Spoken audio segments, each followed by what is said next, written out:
Ma santé d'abord. Ma santé d'abord. Ma santé d'abord. Ma santé d'abord. Ma santé. Bonjour et bienvenue à tous pour cette nouvelle édition de Ma santé d'abord, le programme conçu pour répondre aux questions que vous vous posez sur votre santé et bien sûr, comment la protéger. Aujourd'hui, Ma santé d'abord s'intéresse aux infections sexuellement transmissibles, IST. Pour en parler dans ce studio, avec moi, deux spécialistes. Docteur Aram Rembodj, Docteur Radia Djebar, bonjour mesdames. Bonjour. Bonjour. Merci infiniment d'avoir accepté notre invitation. Merci de nous avoir invités. Merci. Donc ensemble, nous allons parler des IST, infections sexuellement transmissibles, syphilis, chlamydia, voilà une liste non exhaustive de quelques-unes de ces infections. La bonne nouvelle est que la plupart d'entre elles se soignent rapidement en quelques jours, voire en quelques semaines si elles sont dépistées à temps. Avant d'en parler en profondeur, mesdames, je vous propose de regarder ensemble ce reportage. IST veut dire infection sexuellement transmissible.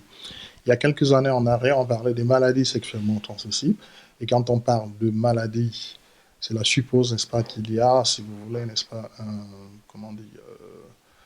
des symptômes, voilà, donc des signes cliniques qui traduisent la maladie. Dans une infection, il n'y a pas forcément des signes cliniques démontrant que la personne est infectée. On peut faire large pour prendre en compte des personnes qui sont infectées et qui ne présentent pas des symptômes et qui peuvent donc représenter un danger lorsqu'il y a, n'est-ce pas, un contact sexuel avec un ou des partenaires. On a préféré, n'est-ce pas, être plus précis dans la formulation de l'expression en retenant, n'est-ce pas, l'expression infection sexuellement transmissible. En cas de symptômes ou d'infections sexuellement transmissibles, le Centre d'information, de diagnostic et de dépistage des infections sexuellement transmissibles assure la prise en charge médicale et dispense les soins nécessaires. Donc en principe, vous y allez sans rendez-vous, en principe. On vous demande votre prénom éventuellement, on vous donne un numéro d'anonymat. Il faut un prélèvement sanguin et puis après c'est 3 jours à 1 semaine en fait et vous retournez chercher votre résultat. À noter qu'en France, depuis 1988, des consultations de dépistage anonymes et gratuits ont été mises en place dans chaque département pour permettre une démarche individuelle et volontaire de dépistage. Afin de soigner efficacement l'IST et d'éviter une aggravation, il est indispensable de soigner les deux partenaires.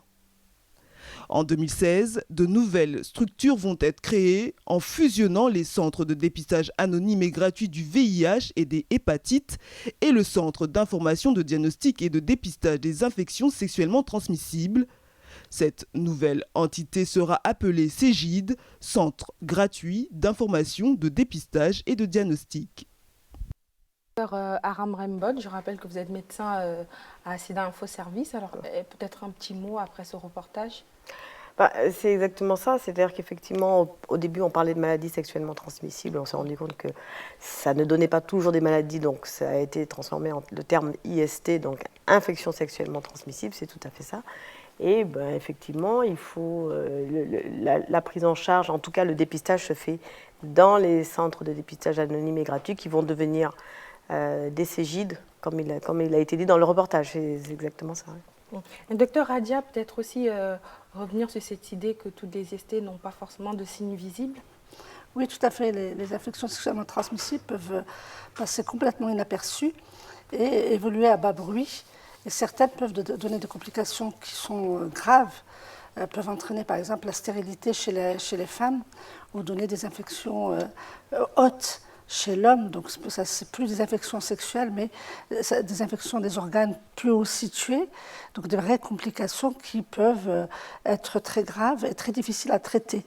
Alors qu'une IST, comme vous avez dit au départ, peut être traitée par... Là, on a de plus en plus recours au traitement qu'on appelle traitement minute, c'est-à-dire traitement pris en une seule fois et qui agissent pendant plusieurs jours. D'accord, alors on aura l'occasion d'y revenir amplement. On l'a donc dit, les IST sont contagieuses et puis présentent parfois des symptômes, ont des symptômes très discrets ou parfois inexistants. Quand c'est exactement le public, c'est la question que nous nous sommes posée. Et Ma santé d'abord est allée à la rencontre du public justement. Je vous propose de regarder. Savez-vous qu'est-ce qu'une IST? Est-ce que vous pouvez m'en citer une? Non, ça me dit rien IST. Une maladie sexuellement transmissible, la gonococcie. Oui, j'en connais ce qu'on nous a cité à l'école, hein, syphilis, quoi d'autre encore le sida aussi, non, normalement. Ouais. La grosse maladie, c'est le sida, oui. VIH notamment. Et après, il y en a tellement après, il y a certains qui sont plus courants, c'est sûr, mais le VIH revient très souvent. J'ignore ce que c'est qu'une IST. Ce sont des maladies sexuellement transmissibles. Oui, je connais les IST, par exemple les syphilis, les gonos, la blénorragie, etc. Bon, quand je suis allé faire mon test à Paris, dans le 20e, ils m'ont parlé, c'est le gono syphilis. Bon, tout ça, ils m'ont parlé de ça, c'est que c'est une maladie. Je ne sais pas comment je peux employer ce mot. Il faut aller à l'hôpital et ce sont les médecins, tu peux te renseigner plus, quoi. Donc moi, au moins chaque 6 mois, je m'en vais à l'hôpital pour voir mes tests, quoi, pour voir si je suis séropositif ou négatif. Voilà. Alors, docteur Aram Rembodj, est-ce que finalement il y a une bonne connaissance tout au moins de l'éventail de maladies, d'infections? Je me reprends, puisqu'on parle bien d'infections sexuellement transmissibles. Est-ce qu'il y a une bonne connaissance générale de la question? Disons que on va dire celles qui sont les plus connues, mais c'est vrai qu'il y en a une qui n'est pas, que je n'ai pas entendue là, sans parler des chlamydiés. C'est justement une des infections sexuellement transmissibles qui passe souvent inaperçue, de découverte souvent fortuite, mais très très longtemps après, et qui, malheureusement chez la femme, peut entraîner des stérilités. Donc ça, c'est pas très connu. Donc effectivement, le sida, oui, tout le monde connaît, la syphilis, la gono, oui, mais il y en a d'autres. Docteur Djebar, peut-être un petit mot par rapport aux personnes qui se sont exprimées. Est-ce qu'il y a une bonne connaissance de l'ensemble des...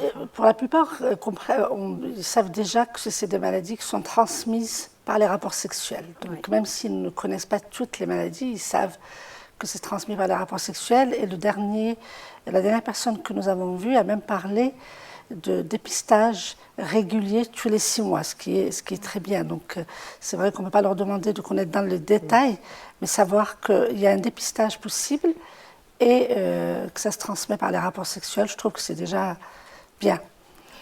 Et ce qui était aussi peut-être important de noter, c'est qu'il y avait autant d'hommes que de femmes. Donc peut-être que c'est l'occasion de dire également que les IST touchent autant les hommes que les femmes. C'est un point important.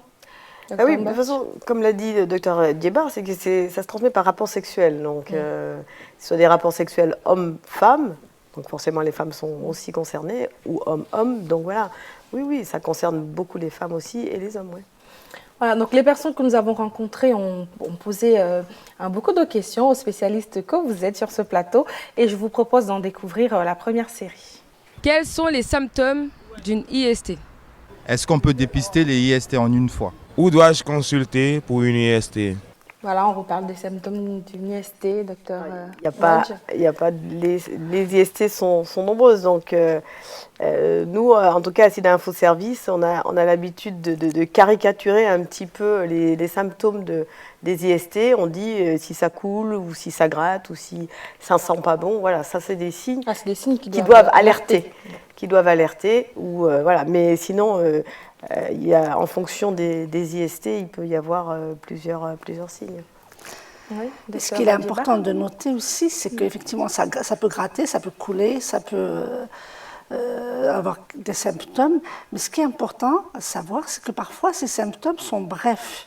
C'est-à-dire qu'ils apparaissent, ils durent 1 ou 2 jours, et sans traitement, ils disparaissent. Donc la personne qui s'est grattée se dit, ça y est, je suis guérie. Et pas du tout, elle n'est pas guérie. La maladie continue à évoluer. Donc, il faut se dépister, même si on s'est gratté il y a 1 semaine, ou si ça a coulé il y a 1 semaine, ou même sans aucun symptôme, s'il y a eu une prise de risque, c'est-à-dire un rapport non protégé. Oui. Alors, est-ce qu'on peut dépister toutes les IST en une seule fois? C'était une question qui revenait également. Ça dépend, bien sûr, effectivement, quand on va dans ce qu'on disait, les centres de dépistage anonymes et gratuits ou les futurs Cégides, on peut demander, alors ça ne se fait pas en routine, mais on peut demander effectivement à à dépister toutes les IST. Alors, on ne va pas dépister toutes les IST, mais vraiment les plus fréquentes. Oui, il suffit de le demander, ça peut se faire. Ouais. Ça se fait, mais par des examens différents. C'est-à-dire que pour pouvoir tout dépister, voilà, exactement. Il faut faire une prise de sang, parce que certaines IST se dépistent dans le sang. Il faut faire un examen d'urine pour certaines autres, et parfois il faut faire des prélèvements locaux, c'est-à-dire vaginaux chez la femme. D'ailleurs, les femmes font de plus en plus des autoprélèvements. Elles-mêmes, elles font les prélèvements, ou alors chez l'homme au niveau de l'urètre. Donc ça peut se dépister en une fois, mais par plusieurs analyses différentes. Alors, docteur Radia Djebar, j'en profite justement pour vous demander, lorsqu'on fait un dépistage, est-ce qu'il ne serait pas mieux de le faire justement avec son partenaire? Tout à fait. Tout à fait, il est important de le faire avec son partenaire.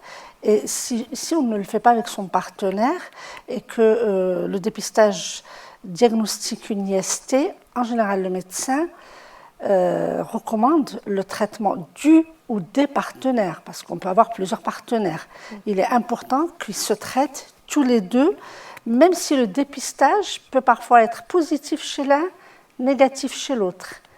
Dès le moment où il est positif chez l'un des deux, il faut traiter le deuxième. C'est important de se traiter à deux. Je vous propose à présent de prendre la deuxième série de questions. Monsieur, comment savoir si on a eu une IST? Comment peut-on dépister une IST? Comment éviter et réduire les risques d'avoir une IST? Voilà, on reparle de ça, mais effectivement pour dire qu'il y a des signes, peut-être déjà parler du cas où les signes sont visibles, docteur Aram Renbach. Oui, quand il y a des signes, mais même s'il n'y a pas de signes, comme le disait docteur Djebar, c'est-à-dire que dès l'instant où il y a une prise de risque, il faut se faire dépister. Aller dans un centre de dépistage, soit par une prise de sang, soit par des prélèvements urinaires, des prélèvements locaux. En tout cas, il faut un dépistage. Donc, il ne faut pas forcément attendre un signe clinique. Il faut prise de risque égale dépistage. Après, comment éviter et s'en prémunir, c'est d'éviter de prendre des risques et d'utiliser les préservatifs notamment. Voilà, justement, docteur Djebar, on peut parler de tous les moyens qui existent et qui permettent d'éviter d'attraper une IST. Le préservatif masculin, féminin. Oui, il y a le préservatif masculin et il y a le préservatif féminin, il faut le savoir, en particulier dans les sociétés où le préservatif masculin n'est pas très bien accepté. Donc il faut que les femmes sachent qu'elles ont la possibilité d'avoir un préservatif féminin. Mais au-delà du préservatif, donc le préservatif c'est le moyen le plus commun de se prémunir, mais au-delà du préservatif, il ne faut pas oublier les vaccinations.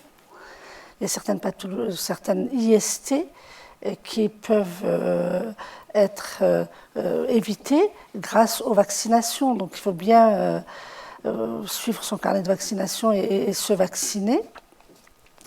Et puis il y a le dépistage également systématique pour les personnes qui prennent des risques fréquemment et qui ont des partenaires multiples. Docteur Aram-Renbach, on peut peut-être faire le point sur certaines IST justement qui n'ont pas de traitement. Ça, ce serait bon à savoir. Je pense par exemple aux hépatites, certaines hépatites. On pourrait peut-être en dire un mot. Alors dire qu'il n'y a pas de traitement, non, il y a des traitements. Il y a des traitements pour les hépatites. Alors c'est vrai que les hépatites, notamment l'hépatite B, qui est une maladie sexuellement transmissible, elle a un vaccin, comme le disait docteur Djebar, pour éviter d'être contaminé par l'hépatite B, c'est bien de se vacciner. Donc là, on est protégé à vie. Mais alors, c'est vrai qu'une fois qu'on l'a, dans 90% des cas, on s'en débarrasse spontanément, mais dans 10% des cas, on peut passer à une phase chronique. Donc c'est une maladie qu'il vaut mieux éviter, mais en même temps, il existe des traitements, certes, on n'en guérit pas, mais qui permettent d'éviter la survenue rapide du cancer du foie, notamment, qui est l'ultime complication de cette maladie. Et qu'en est-il, par exemple, du papillomavirus? On en parle beaucoup. Le papillomavirus, théoriquement, ça n'est pas une véritable IST. C'est le témoin qu'il y a des rapports sexuels. La présence du papillomavirus en soi n'est pas grave. Ce sont les lésions qu'il entraîne au niveau cellulaire, donc le risque de cancer qui est dangereux, qui est grave. Et pour éviter le papillomavirus, il existe une vaccination actuellement pour les filles. Pour les filles qui ont, on l'a recommandé à l'âge de 14 ans, ou alors entre 15 et 23 ans, en rattrapage pour les filles qui n'ont pas été vaccinées à 14 ans, mais il faut que ce soit dans la première année, soit avant le premier rapport sexuel, soit dans la première année qui a suivi le premier rapport sexuel. Elle est gratuite, cette Elle est vaccination-là. gratuite. Elle est gratuite dans ses indications, c'est-à-dire entre 14 et 23 ans. Elle n'est pas gratuite si les filles veulent la faire après. Et ce qui est important à savoir pour l'HPV, c'est le dépistage des cancers, donc le frottis vaginal que les femmes doivent faire systématiquement chez leur gynécologue. Là, ce n'est plus le CEDIJ, c'est le gynécologue. Un mot peut-être, Dr Mbodj, sur cette question. Je vous ai vu... Non, parce que je suis tout à fait d'accord avec ça. C'est vrai qu'il y a la vaccination, il y a tout ce qui est mis en place, mais il ne faut pas oublier qu'il faut faire le frottis aussi régulièrement pour justement prévenir l'apparition du cancer de l'utérus chez la femme. Et je voudrais bien rajouter un point puisqu'on parle de ce virus.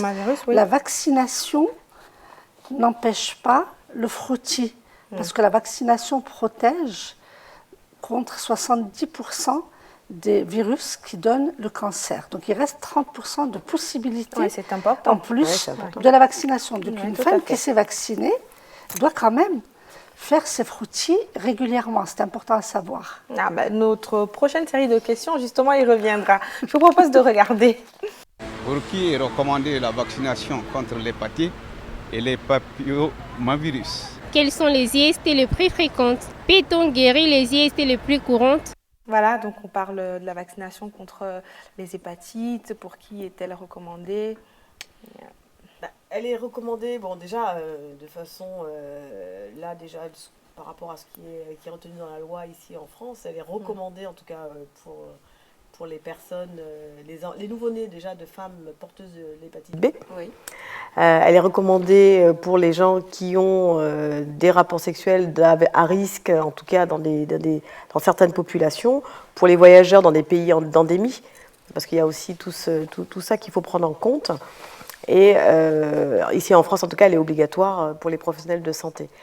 Après, nous, en tout cas, au niveau de SIDA Info Service, au niveau de CIS Association, pour nous, on la recommande à tout le monde. C'est-à-dire que dès l'instant où... À tous ceux qui viennent vous voir alors, on les a au téléphone. Tous les gens, effectivement, qui nous appellent, on leur recommande de faire cette vaccination parce que de toutes les façons, c'est une maladie qu'on peut rattraper très facilement par rapport sexuel, mais pas que.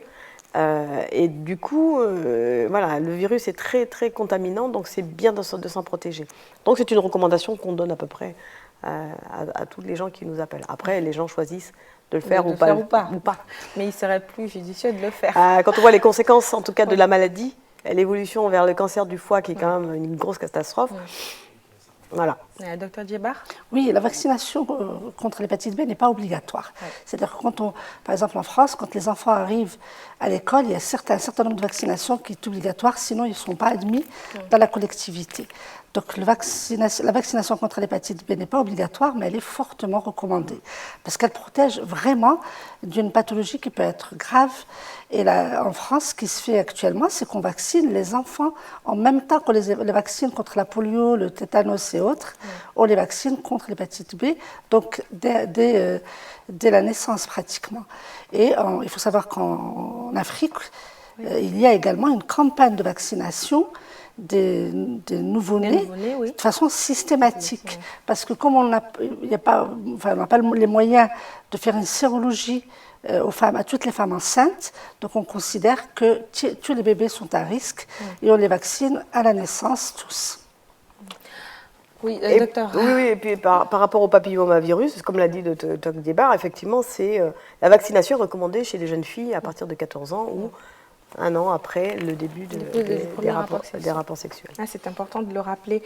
Mais peut-être qu'on peut faire aussi un petit résumé des IST les plus courantes, puisque c'est l'une des préoccupations du panel des personnes que nous avons rencontrées, et parler aussi de est-ce qu'on peut en guérir. Ça permettrait de rassurer Alors, je vais parler des plus courantes, et puis Radia va parler des questions pour guérir. Alors, les plus courantes, il y a le VIH, ça reste quand même le plus dramatique. Il y a la syphilis, le gonocoque, il y a les chlamydiés, On a également l'herpès, alors qui peut aussi, qui est relativement facile à transmettre aussi. Les hépatites. Les hépatites, bien sûr. Voilà. Et les ce sont les principales, en tout cas, qu'on peut retrouver. Est-ce qu'on peut en guérir? Oui, on peut en guérir. Enfin, on peut en guérir de la plupart. Le chlamydier, le gonocoque, la syphilis, on en guérit. Il y a des traitements qui sont très efficaces, qui donnent de très bons résultats, à condition de se traiter et que le partenaire se traite également pour qu'il n'y ait pas réinfection dans le couple. Concernant les autres IST, c'est le VIH. On sait qu'actuellement il existe. Il vaut mieux savoir qu'on est infecté plutôt que de ne pas le savoir. Voilà, surtout qu'aujourd'hui, il existe des traitements qui permettent de vivre normalement. Voilà, j'ai eu un patient qui venait, pas malade, mais un patient qui venait se dépister il y a quelques jours, qui était très âgé, qui m'a dit « ça fait 10 ans que j'hésite ». Mais là, j'ai compris qu'il valait mieux le savoir. Avant, il ne fallait pas le savoir parce que quand on le savait, on allait mourir. Ouais. Mais maintenant, quand on sait qu'on est infecté, ben, si on est traité, on a une qualité de vie qui est nettement meilleure. Donc, pour le VIH, on n'en guérit pas actuellement, mais le traitement est efficace et facile à prendre. Pour l'hépatite B, le docteur Aram Bodj vous a dit un instant que le traitement est à vie actuellement, mais il est efficace. Il y a une autre IST dont on n'a pas beaucoup parlé ici, c'est l'hépatite C. L'hépatite C se transmet par les relations sexuelles s'il y a du sang pendant la relation sexuelle. C'est-à-dire si une fille est porteuse de l'hépatite C et qu'il y a un rapport sexuel pendant les règles. Et en cas de co-infection avec le VIH. Et en cas de co-infection avec le VIH. Et s'il y a des rapports traumatisants, des viols, des pénétrations anales, etc., où il y a présence de sang. Donc c'est une IST qui se transmet uniquement s'il y a du sang pendant le rapport sexuel et pour laquelle il existe actuellement de très bons traitements qui entraînent la guérison dans plus de 85% de cas. Donc effectivement, le dépistage est très très important. Il est très important.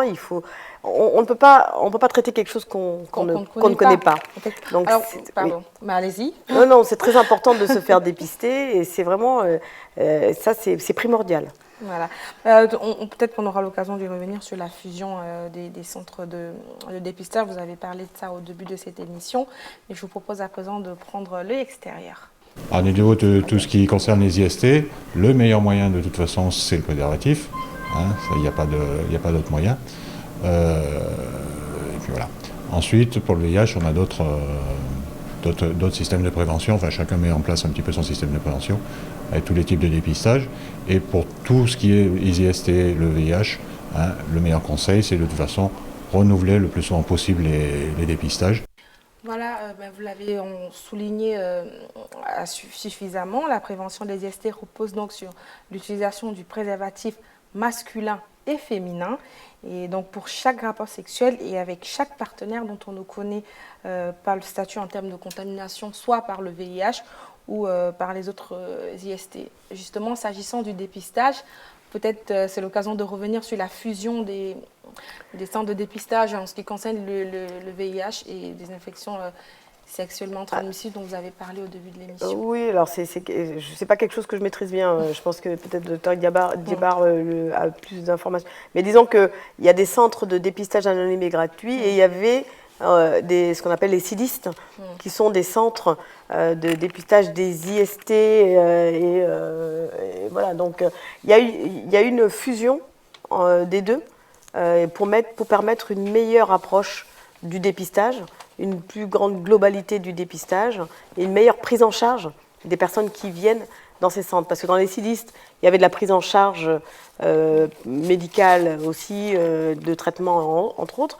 alors que dans les CDHG, c'est plus un centre de dépistage et ensuite on en renvoie vers les structures de soins. Donc il y avait une déperdition qui pouvait s'opérer et du coup il y a ce rapprochement qui permet une meilleure prise en charge du patient dans sa globalité. Docteur Djebar. Oui, alors le CDHG, si vous voulez, le CDHG a été créé pour son côté anonyme et gratuit. Comme le VIH est une pathologie qui est mise à l'index et les personnes se cachent en général quand elles ont le VIH et ne veulent même pas se faire dépister. Le CDAG est anonyme et gratuit parce que ça leur permet de se dépister sans donner ni leur nom, ni aucune information sur leur identité. Alors que les IST, en général, ils se font dépister sans problème. Mais il y a une déperdition, c'est-à-dire que quand ils vont dans le CDAG, alors qu'il y a une prise de risque et qu'il faut rechercher toutes les pathologies, le CDAG ne recherchait que le VIH et peut-être l'hépatite B. Mais laisser de côté toutes les autres pathologies qui sont graves dans la mesure où elles peuvent donner des complications. Et il faut aussi savoir que les IST favorisent la transmission du VIH, on ne l'a pas dit. C'est très important quand on a une IST, qu'on a un rapport avec quelqu'un qui a une infection par le VIH, on multiplie les risques de se contaminer. Donc pour éviter justement que les personnes soient traitées juste ou dépistées juste pour une pathologie, mais qu'elles soient dépistées pour l'ensemble des IST, on a transformé les structures en une seule structure qui va prendre en charge toutes les IST, VIH, hépatite et autres pathologies. Voilà, donc un rapprochement pour une meilleure prise en charge des patients. Docteur Aram Remboj, merci d'avoir accepté notre invitation. Merci à vous. Docteur Radia Deba, merci d'être venu sur ce plateau. Merci à vous.